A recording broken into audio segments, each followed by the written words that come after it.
Welcome to the Ranger demo event. It's going to be a lot of fun. So I'm just going to talk about the highlights of the new releases for Ranger. I think probably the most exciting for my line is the introduction of 12 new colors of distress. And when I say 12 new colors, I really only mean one for right now. What's really been exciting is that in the history of distress, as I've come up with new product categories, whether it's been paint or stains or sprays or markers, we've always talked about that particular product category, and we really focus heavily on the education for that. Here's what you do with paint, here's what you do with markers, here's what you do with sprays. And that's really been good. But of course, Ranger being a US manufacturer and us manufacturing all the product in the warehouse, that works for them. So the challenge that I wanted to have is we really wanted to expand the palette. But as a crafter that's really come to love all of these different product categories, you know, if you release a new color, but you're a paint user, but we decided to release it in stain, you're gonna be sitting there going, when am I gonna get it in paint? When am I gonna get it in paint, right? Because that's always been the challenge for distress. So I said to them, look, let's think of this a whole different way. Let's introduce a palette, but we're gonna do it in every single product category. And of course for them, it's a logistical nightmare, but they pulled it off beautifully. So what we're doing is we are releasing a color every single month. We're not telling anyone what the color is. Our distributors don't know, media doesn't know, I know, Ranger knows. And the first of every month, we'll announce the color and ship it. And that's really kind of the cool thing. And I think from a retailer standpoint, that's going to be very refreshing. From a creative crafter standpoint, that's going to be something to look forward to the entire year. But more importantly, even from a budget standpoint, you can start collecting your palette throughout the month. The retailers will get it in this point of purchase display, which is really nice. They can set it there. It's got the assortment of all the products so the customer can see that. And also they will have this really cool poster to put in the shop just to kind of tease you the entire year. That wasn't bad enough, the whole calendar year of saying, here are the colors, and then when the retailer gets that, they will actually have the label to put on each one. It's going to be fun, and I think it's really going to be engaging for the crafter to be like, I can't wait to see what the color is going to be for February or March. Or I really am happy how the whole thing turned out.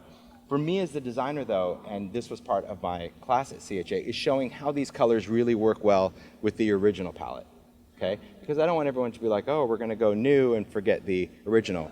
It's always about continuing and expanding the line. And that's why my class was called The Evolution of Distress, because I believe that distress as a brand has really evolved, you know, from going to the browns and the dark side. Like, we love colors. I love color. I don't mind.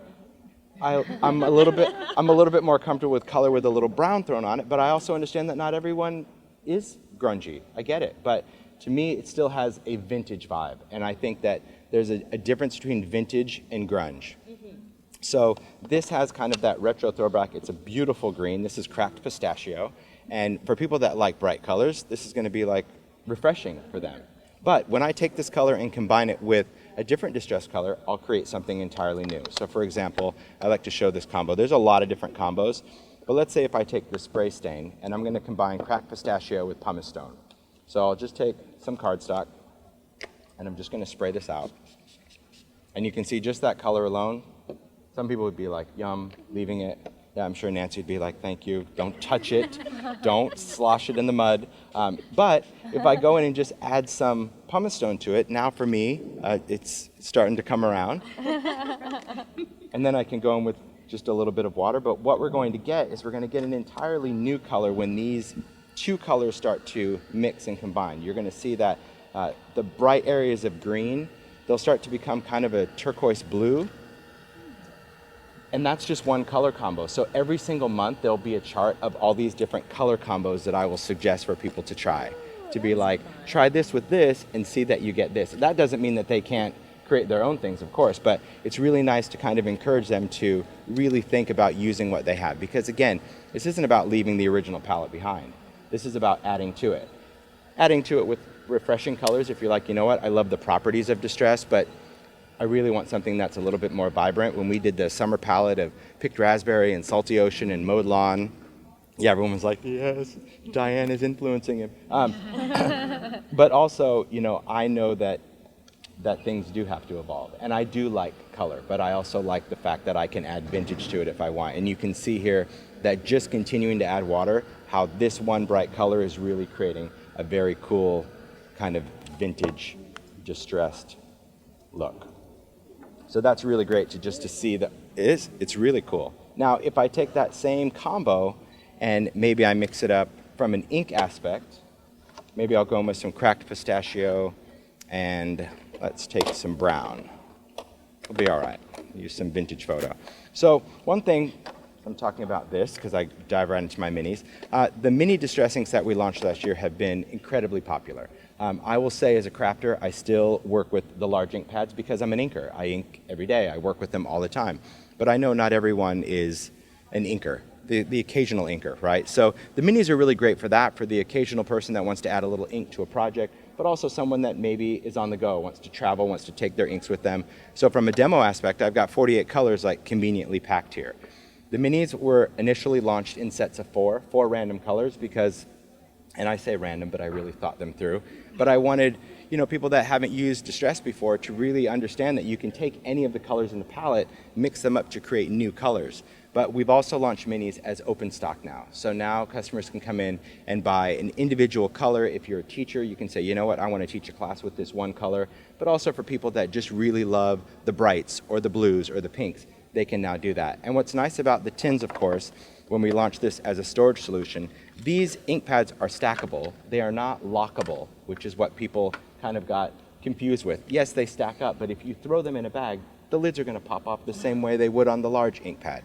So the development of the tin, not just a little tin, but it also has this groove in there. So if I'm building my collection and I don't have 12 ink pads to fill in there, but when I close it up, I don't have to worry about my ink pads falling around, right? But one of the things that I did in the development of it, but I kind of kept quiet because the tins weren't quite ready, is the fact that the mini blending tool, the weird size, besides just the mini ink pad, was really also about the foam. So the blending foam fits in the back of each mini. Okay, it doesn't come with the foam. So as a crafter now, instead of the spinner, which I still have at home because I'm an inker, but if you were the occasional crafter, now you just need to get a blending tool, put foams in the back of each one, and then when I go to use a color, I've got that color there. I can take off that foam, tuck it right in the back of the ink pad. When I go to my next one, that's ready, and I can just, it makes it really, really convenient and then you can just buy the mini foams as a refill pack, and so it's very cost effective as well to kind of build your collection, and now you have that tool, which makes it convenient. So let's talk about blending some color. If I want to go in with a little bit of vintage photo, and I'm just going to swipe that, I'm just going to add some of that to it. I can also go in with the new cracked pistachio. So let's talk about the minis of the new colors. Right away, of course, people are saying, when are these coming out in minis? Well, the mini version of these colors are coming out every 5th month. So in other words, once we release 4 colors, we're going to release those colors in a set again. Yes, and we'll do that throughout the year. And so the individual open stock of the new colors will not be available until 2016. So for people that are like, I'm only going to buy the minis, well, okay, but you'll have to wait 5 months while everyone else is using the new colors. So, but again, because I think that, the ink pads themselves, this is 5 times the amount of ink that's in here. So like I said, this is really more for travel and convenience, and this, I think, is what people should be working with if they're going to be using a lot of distress. But really, 5 months not long. Once we get in the calendar, it'll be like something to buy every month. It'll be great. It will. Almost like a kid of the month club, but it is. Color. But I mean, I think I'm always thinking of different ways to kind of keep the industry inspired, right? And there's always hype around CHA. We're all excited. I mean, you guys know, especially from the media, there's so much hype around the show with sneak peeks and all that. There's talk. And usually for a couple months following that, there's still some hype. And then once we hit kind of, springtime, it kind of starts to fade away. And I'm hoping something like this will at least keep people engaged in product, and I hope a lot of other manufacturers do. I mean, with my other lines, I did the same thing, trying to spread out that whole ship time. I think that's important. So here, just going to go in and just show you. So that's a beautiful blend. Totally different color combo there. Here you can see that all of a sudden cracked pistachio takes on a totally different hue than it did when we mixed it with pumice stone. And this was just with the ink pad. And if I spray it with water and blend it even more, you'll start to get almost like a tarnished, kind of oxidized copper look when you mix with it. So that's what I think is going to be very interesting when we work with all of these products. And you're going to get the ink pad, the re-inker is going to be released right with it, the stain, the spray stain, the paint, and the marker. And I think that's really going to be an exciting way to kind of evolve the distress palette. I think it's going to be good. So that's really what's new at Ranger. I can talk about some other things. I can talk about paste. If you guys want to see some different backgrounds, I'm happy to share with you some different demos because I think they get it. You got it. They were throughout the year. Absolutely. So we're going to work with some paste. You saw that I kind of pre-pasted some things working with some texture paste, but let me grab that. Set it up. So texture paste. Is this yours? So texture paste. Ranger's texture paste, what's unique about this is that it's really designed to take ink. That's really what it was. We know there's a lot of paste out there, a lot of embossing paste, and any paste will take a permanent ink or any paste will take a paint. But when it came to something that's water-based and water-reactive, most paste will act as a resist because of what it is. So although it takes some color, it repels the rest. And I wanted Ranger to develop a paste that would be very ink-friendly. So you could use distress, you could use dilutions, you could use any of those on top, and it would actually grab on to the color. And that's really where texture paste kind of originated, was that idea to have something that's going to work a lot like paper. Now, this is going to be matte. I'm going to go ahead and dry this because I just applied it not too long ago. There's nothing wrong with heating the paste. I just don't like heating it right away because it gets a little fluffy. But like I said, some people really might like that.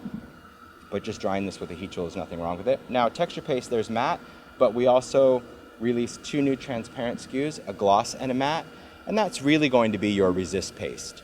Meaning, that's going to be something that when you apply it to a surface, and there's a really great display board when you go over by Dina to definitely take a look at, because we have texture tools that you can drag through it, and it's a really great visual representation of what those do. But what's unique about this is that when I go and apply ink to the regular matte texture paste, it's going to work just like paper. It's going to do everything that paper does. So let me go ahead and dry that. Good, works for me. So let's go in with some colors. We're going to take the spray stains. So you can work with the regular stains or you can work with spray stains. The benefit of a spray, of course, is the spray pattern. I always get in the habit, if I'm going to be finished with a color, just to wipe it off. And whether I'm using distress or whether using dilutions or anything, it's a good habit to get into when you work with any ink spray, is just to go ahead and wipe that off, because there's a resin in the ink. So even though there's a dye, there's no pigments in there, no solids, no nothing.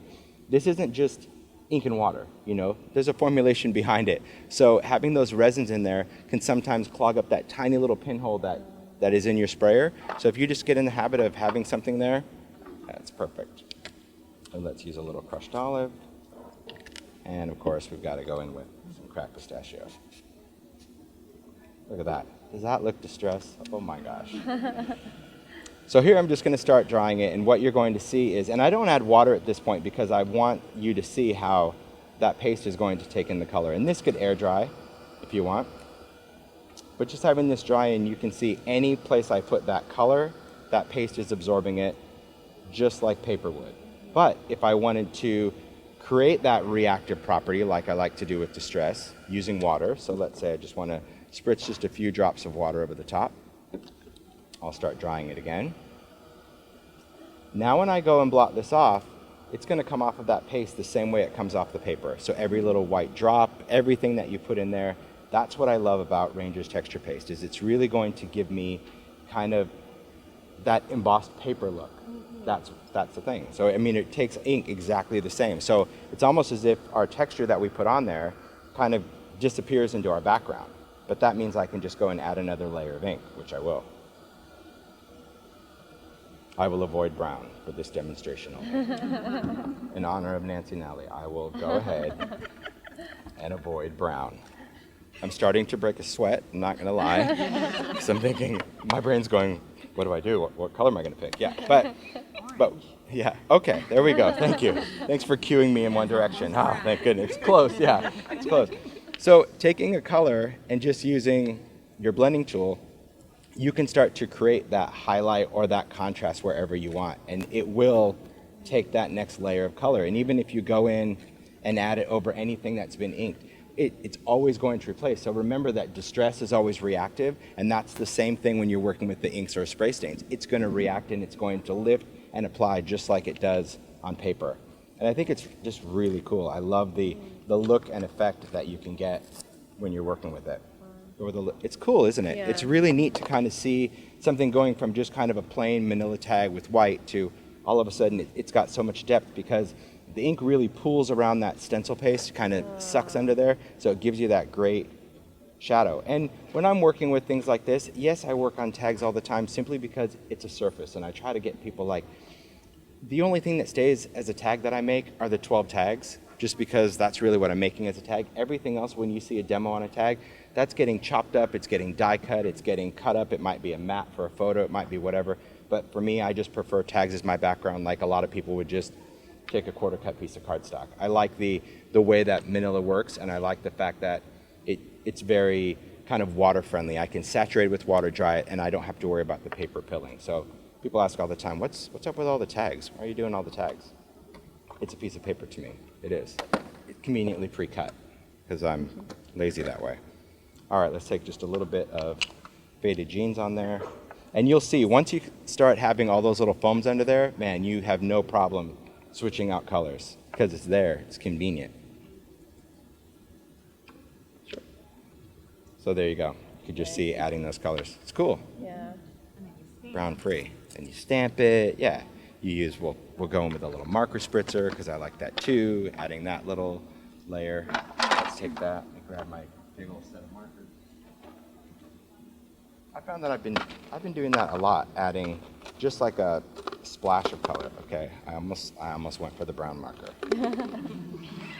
Put it back. Pulled it out, I put it back. It's habit. It was sitting right there. It calls to me, saying, you're forgetting something. She has. No. No, I like it. It's a good challenge. Because really, I do think that people, sometimes when they think distress, they just think brown, and it really doesn't have to be. It does have, I would say, a little dirtier palette, which I like, but it's still very colorful and has just some really rich colors. So just adding that little spritzer, you see now kind of those little specks that go through there, and that just gives it a whole different layer. It's a lot of fun. So, do you guys have any questions on any of the new products? No? Oh, come on. You press. What do you got? Can I see the texture paste? Absolutely. Tell me more. So texture paste, what's really cool is the viscosity of this one. So this one is very, very creamy. Okay? There's a little towel for you. It's like whipped frosting. It is like whipped frosting, and I'll actually compare it to the transparent paste that we have. Totally different viscosity. This is almost like mayo, right? Totally different. Oh, look at that. Right? Yeah. So it still holds a body, so you can go through and you can use it with a stencil or something like that, but it is much lighter. And what's nice about this is that it will go on white, but dries completely clear.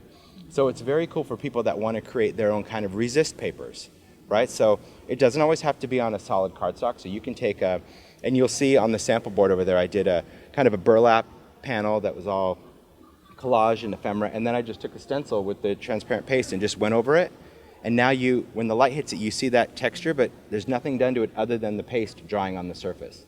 So that's really cool if you have a printed paper that maybe you want to do a little texture in the corner and then maybe you want to ink over it. You know, we wanted to create a paste that had its own unique viscosity. I know there's other transparent paste, but this one does not hold that thick chunk like the others do. This, because of its viscosity, will actually round the edges when it dries. So it's almost like putting glossy accents on something where you kind of get that softer edge. Where on these, when we use the regular paste, we're getting a ridge. We're getting that edge. Yeah, so that's really, you know, we do put a lot of different thought when we're developing something. You know, people are like, oh, we want you to do it. Okay, well, we want to do something a little different. And so that to me is the benefit of something transparent, is I want it to kind of have that almost embossed look where when embossing powder melts, it has a little bit more of a curve to it. And sometimes you want gloss and sometimes you'll want matte, just depending. So like I said, when you go over to Dina, it's going to be the first board right behind her. Take a look at that, because when you see our new texture tools where we can take the paste, I thought I had a set, but I can't seem to find them. They like to give me stuff and then take it away. They do. I mean, I'd like to blame Wendy, but I don't think I will, because you're going to go see her next. But yeah, I don't have a set. And we will rat you out. You will. You'll say, yeah, Tim was over there. Yeah, every single drawer. No. The tools are very cool, though. It's like it's a set of combs basically that you can drag through the paste, and it holds a peak. So the board over there will show you. It's the best photo to catch. But I went through a drawer and I found this. So what this is just showing how we can take metal and we can alter it with distress paint. So what we did on this one is we used new cracked pistachio. So we had that vibrant color and went over it with mushroom alcohol ink. okay? Because when we're working with this, distress paint, I'll go ahead and paint this side again. Distress paint is the only distress product that is permanent when it dries. So it's great for metal. None of the other distress products will work on metal, but the paint will. So when I apply this, and I let it dry, you can see kind of how clean that is, and I'm gonna heat this up. Now if you're heating metal, it's hot, yeah. But the paint dries very quick. I mean, that's the thing when you're heating metal, it dries very, very quick, right? So we've got that. Now, this side is painted, this side was painted and then inked. So I'll go ahead and ink it. Whoop, I'm sorry. Grab that spinner, I fly that right out of your hand. I'm so aggressive this morning. All right. Here I'm just gonna go in with some mushroom alcohol ink. Now I prefer to just use the felt when I'm doing this, not necessarily the tool because it's something dimensional. But mushroom is kind of like the pumice stone that I was using. It's this really kind of funky grayish color, but I wanna put an ink over it. And so when I do, it's completely going to change that finish and start giving me a great antiqued look. So now that green starts to become kind of that verdigris, it starts to kind of go in those crevices. If you're wanting to do this with the resin, like the resin roses, Yes. you need to use alcohol ink instead of the paint, right? Correct. So if you wanted to do the resin roses or gumdrops or mirrored stars, anything that you want to still have some shine to it, alcohol ink is going to be kind of your multi-surface product that's going to remain translucent because distress doesn't work on plastic other than paint, but then it's opaque. So yeah, when we're dripping it on the roses and the gumdrops and all of that, I got one right here. So you would still use you would use the cracked pistachio alcohol ink for that? We don't have it because there's Oh, no. that's right. Yeah, distress doesn't come in an alcohol ink, but maybe because you said it, they might do it. You see that smile? Because he knows. He's like, okay, that's 5 years. He's asked for distress. Wouldn't you love alcohol ink in the distress palette? Oh my gosh. Yeah, yeah. Home It would be decor a paints? dream. It would be a dream. Chalky finish paint I'm telling you. for my Good. nightstand. Good. Pushing. All right. Thank you guys. Thank you. Thanks so much. Thank you, Tim.